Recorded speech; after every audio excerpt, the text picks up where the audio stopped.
Hi, Mom. Well, aren't you going to kiss me, you beautiful boy? Sure. Of course, if you don't wish to kiss me, there's no need for you to do so. I apologize. Je vous demande pardon.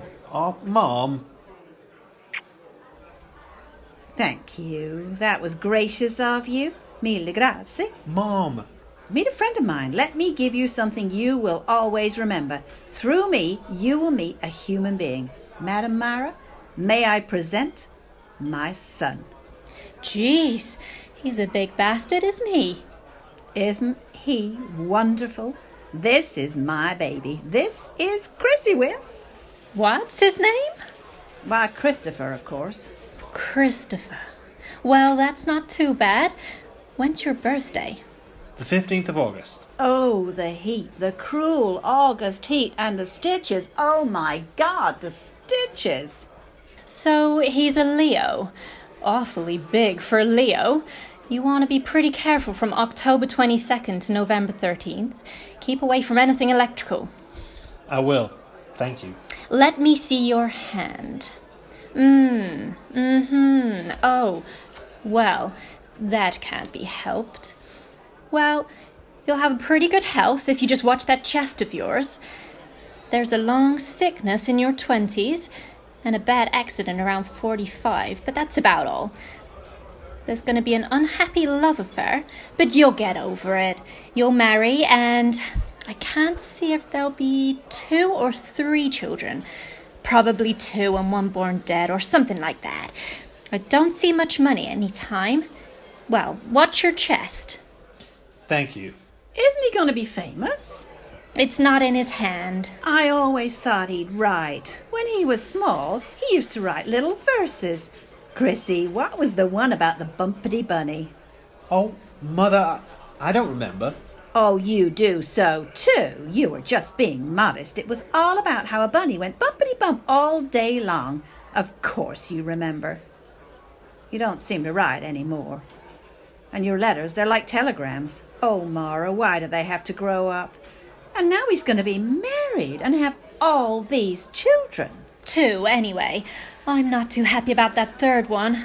I suppose I'll never see him then. I'll be a lonely old woman with no one to take care of me. Well, sit down, Chrissy. Why don't you take off your coat?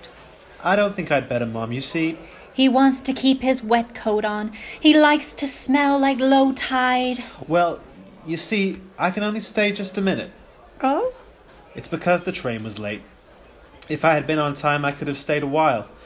They're having dinner awfully early tonight. I see. I thought you'd have dinner with me, but with your mother. But no, that is not to be. If I had only an egg, I would have shared it with you so gladly, so happily. Mother, don't you see? We have to get up. We have to have dinner early because we have to get up early. We've got to get up at daybreak because we're driving to the country. You know, I wrote you. Driving? Your father has a new car, I presume? It's the same old heap. Nearly 8 years old. Really? Naturally, the buses in which I'm obliged to ride are all this year's models. Oh, Mom, Is your father well? he's fine. Why not? What could pierce that heart? And how is Mrs. Courtney, as I suppose she calls herself? Let's not do this again, will you, Mom? She is Mrs. Courtney, you know that. She and Dad have been married for 6 years. To me, there is only one woman who may rightfully wear a man's name, and that's the one who gave him his only son. But that is only my humble opinion. You get along all right with your stepmother? You mean Whitey? I don't really think of her like that. I call her Whitey. Christopher, I'm going to ask a favor of you. I'm going to ask you to take off your coat and sit down so that just for a few minutes it will seem as if you are not going to leave me. Don't do it out of affection or gratitude or consideration, just in simple pity.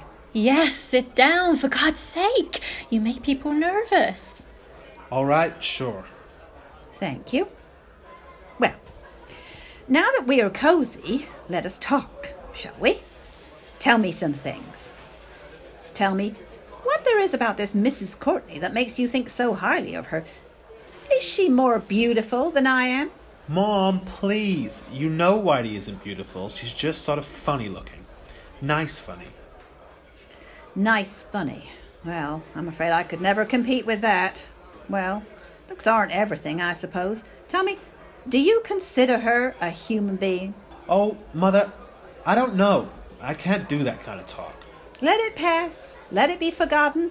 Is your father's country place attractive at this time of year? It isn't a place. It's just sort of a big shack. There isn't even any central heating, just fireplaces. Ironic. Bitterly, cruelly ironic. I, who so love an open fire. I, who could sit all day looking into its leaping flames and dreaming happy dreams, and I haven't even a gas log. And who is going to this shack to share this lovely glowing fire? Just Dad and Whitey and me. Oh, and the other Whitey, of course. Is it growing dark in here, or is it just that I think I'm going to faint? The other Whitey? It's a little dog.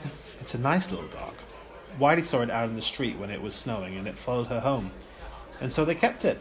And whenever anybody called Whitey, the dog would come too. So Dad said, well, if the dog thought that was his name, then that would be his name. So that's why we called him Whitey.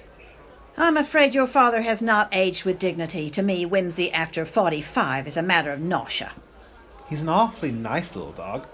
The management does not allow dogs here. I suppose that will be held against me too. Mara, this drink, it's weak as the beating of my heart. Why doesn't he get us some fresh ones? Chrissy, wanna be a big, brave man? Look, Mom, honestly, I've got to... Just 1 or 2 minutes, please. Don't you want a drink? No thanks. Pity.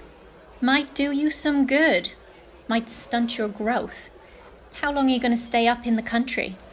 Oh, just over tomorrow night. I have to be back at college on Sunday evening.